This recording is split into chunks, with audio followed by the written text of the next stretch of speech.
This video is brought to you by Blessed Be God Boutique, maker of Catholic fashionable apparel, handmade accessories, and more. Today is the eve of Francis's Fatima Consecration. What many are saying will finally fulfill the request made 93 years ago, way back in 1929, in Tui to Sister Lucia, famous for Fatima. Whether that will be the case remains to be seen. The prayer for the consecration was released to the public, and I've spent the last day looking at it, and it appears to contain the essential elements for the consecration, though it also contains more than what was asked for by heaven, and it brings to mind both the story of Moses from the Old Testament, who did more than what was asked and was punished for it, and also the story of Naaman, who was shocked that to fix what his issues were was expecting more than what was asked of him, and he was convinced by the faithful to simply do what was asked. And all of his problems were solved. It brings to mind those stories and numerous others. Let me know in the comments if you know of other stories like this about not following what heaven asks, rather simply and explicitly. But beyond all of that, the prayer is a bit of a mess, including a little bit of hidden stonecutter language in a line about human fraternity, which raises questions about Francis's intent. I will do my best to remain cautiously optimistic, and I will tell you that now, for tomorrow, I have a video for you that will go over what to expect if the consecration is successful, and questions we should ask ourselves if it is not. So watch for that. The patrons of this channel have access to it already through Patreon and Subscribestar or that join channel button below. So if you are a patron of the channel, go check your messages and you should have a link to it already. Everyone else, it'll be available tomorrow. No, that's not a pitch for Patreon, by the way. Today I want to focus on something else related to the consecration. Who we know will participate among the bishops and who we don't know as of the time of this production, because we don't have all the information about if every bishop's conference is participating. The request by heaven given to Sister Lucia said the consecration must be done in union with all the bishops of the world. Presumably that means all the Catholic bishops, not schismatics. Whether that means every bishop of the Catholic Church must participate is anyone's guess, or if it just must be done in union with them, whatever that means. But we do know for the most part who is going to participate, so let's have a look at that today, and then we'll talk briefly about Francis's weird and verbose consecration prayer that was released. I do sincerely hope that this consecration is successful. I just want to be upfront with that. So let's get started. Who are the bishops that will be participating? The Kolbe Center has some of the information we need to figure this out. As you can see from their chart, if you're watching this on YouTube instead of listening to this on Spotify or something, the information is limited. The U.S. Conference of Catholic Bishops has announced all of the bishops of the United States will participate. We can also see that the bishops of the Philippines will participate in the consecration, as well as the bishops of England and Wales and of Poland. Elsewhere, I've seen reported that the bishops of the Latin American countries will all participate as well. In Canada, the bishops announced that they will lead a novena that was written by the bishops of the conflict zone, and presumably, because they're doing that, they'll participate too, since they are asking the laity to join in the novena, and it seems rather unlikely that if you're asking the laity to participate, that you'd then omit the Mass and consecration that you were invited to thereafter. I've also seen that the bishops of Mumbai have announced his participation. The information regarding this just isn't out there, not in one place, and even then not a lot of reporting on individual dioceses like Eastern Europe and Southeast Asia and other places. None of the mainstream or traditionalist media have thought to look into the question of if all the bishops are participating. But instead of naysaying this for this reason, I'm going to offer this from Bishop Athanasius, the auxiliary bishop from Kazakhstan, whose full name, if I say it on YouTube, for some reason I get in trouble for. It's a mystery to me. I have no idea why it happens, but it does. Anyway, this quote from the good bishop that I'd love to see become the next pope addressed whether he believes it will work or not. He thinks it will work because all the bishops will want to participate. Good news, I think, from an interview with him that was republished by 1 Peter 5 in the last couple of days. He says that it is a twist of irony that Francis may be the pope to finally pull this off when his predecessors couldn't, given that he is a contender for the worst pope in history. But he's the only one who could pull it off, according to the bishop, but not for good reasons. From the interview, quote, "In a twist of supreme irony, Bergoglio will do this Fatima consecration and is the only one who could actually obtain the cooperation of all the bishops of the world. He will do it for purely political reasons. He would polish his image to do as the conflict zone bishops requested. The good bishops who understand the importance of this act will participate happily. The sycophantic bishops of the left will do it to curry favor with Bergoglio. Objectively true. Even Benedict will participate, as it will be a display of unity with the entire church. Therefore, the requested country is consecrated by the Pope in union with all the bishops of the world. In short, the devil's agents are being tricked into doing the right thing. End quote. Yes, you saw that right. Bishop Athanasius basically called Francis an agent of the devil. For those who think we should be nice to him in the run-up to the consecration, I present to you what the very best bishop in the mainline church had to say about this. It's a supreme irony that the most basic requirements of the Fatima Consecration may in fact be met by Francis, a man with serious antipathy to the supernatural aspects of the faith.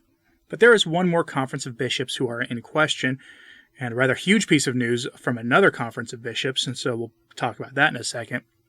But the conference of bishops who are in question, and they're not really a conference, it brings me to the problem of the prayer of the consecration itself. And the group of bishops are the SSPX bishops. Will they participate? They are in full communion with Francis, despite what anti-SSPX voices have had to say about it.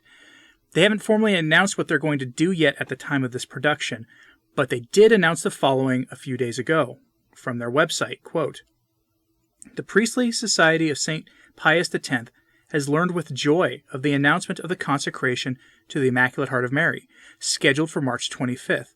After a long wait, punctuated by fervent crusades and assiduous recitation of rosaries, the Society of St. Pius X is happy to see the request of Our Lady of Fatima taken into account, which called for a solemn act by the Pope in union with all the bishops. The Society of St. Pius X places its trust more than ever in the recitation of the Rosary and in the practice of penance. It prays in a special way for peace in the world, ever more convinced that nations will only find concord by a true conversion to Christ the King, through the Immaculate Heart of Mary, on the feast of St. Joseph, patron of the Universal Church." End quote. The word I've gotten from my sources is that they, the priests of the SSPX, are analyzing the prayer that Francis released and are deciding if they will participate or not. The question for them is if the prayer meets the requests of heaven, and if it is actually a Catholic prayer. And that's a good question because we have the text of the prayer, and we can at least get a better idea of the answer to that question, and I'll get to that in a moment. The other groups of bishops that are unknown are the Eastern Rite bishops and patriarchs. Obviously, the ones in the conflict zone will participate since they requested the consecration, but little news has come out of the Greek Catholic Church or from the Maronites and the rest of the East. Let me know in the comments if you know what is happening on that front, since the point of this is to have clarity about the situation. We also have no word on the bishops' conferences of Africa, at least in the media. Again, if you know of the stances of the bishops from the continent and conference of bishops from Africa, let me know in the comments, please. The Australian bishops have said that they will participate, noting, however, that they fear this consecration will be seen as an act of aggression by the West against one of the countries in that conflict zone.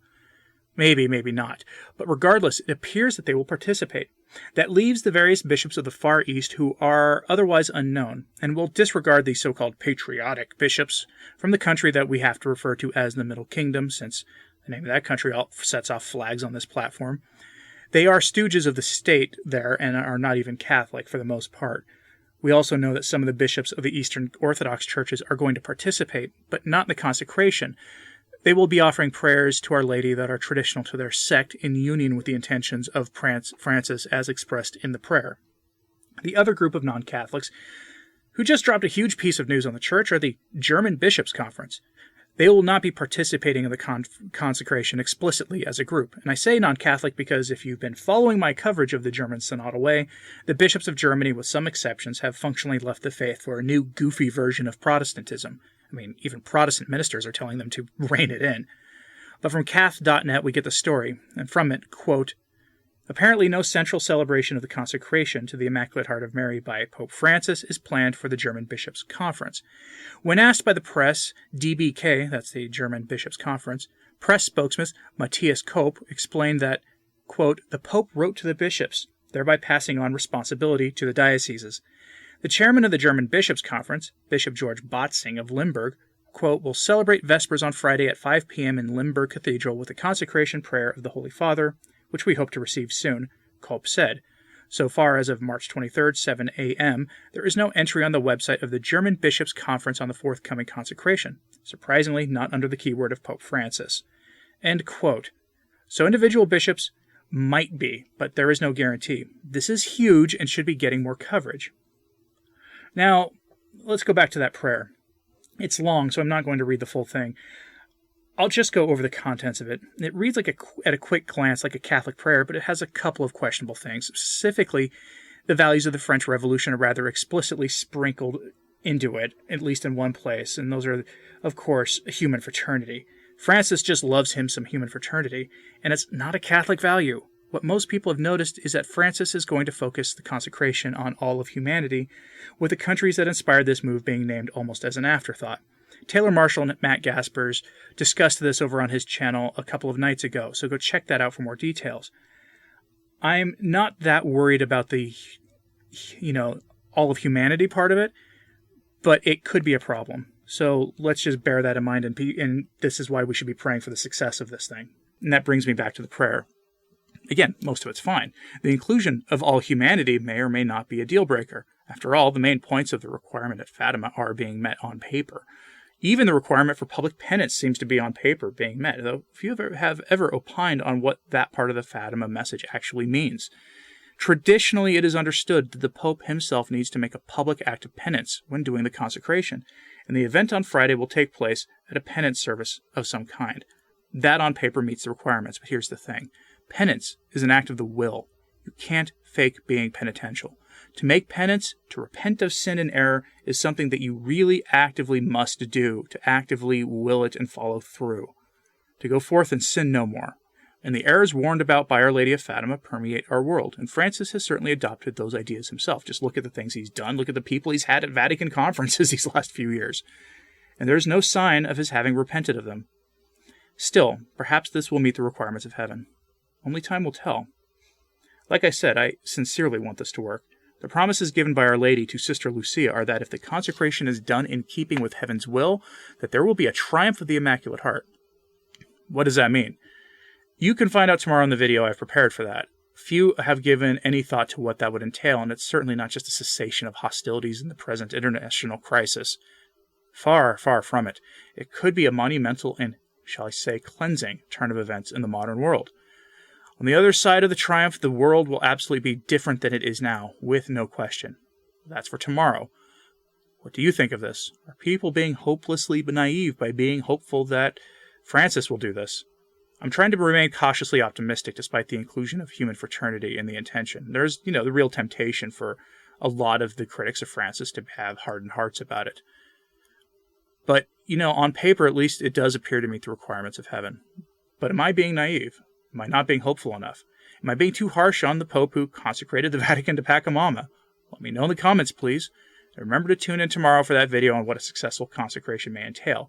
And I may be live streaming with someone on their channel tomorrow after the consecration to talk about what comes next, though we're still working on the details of that, so watch for social media posts for more details.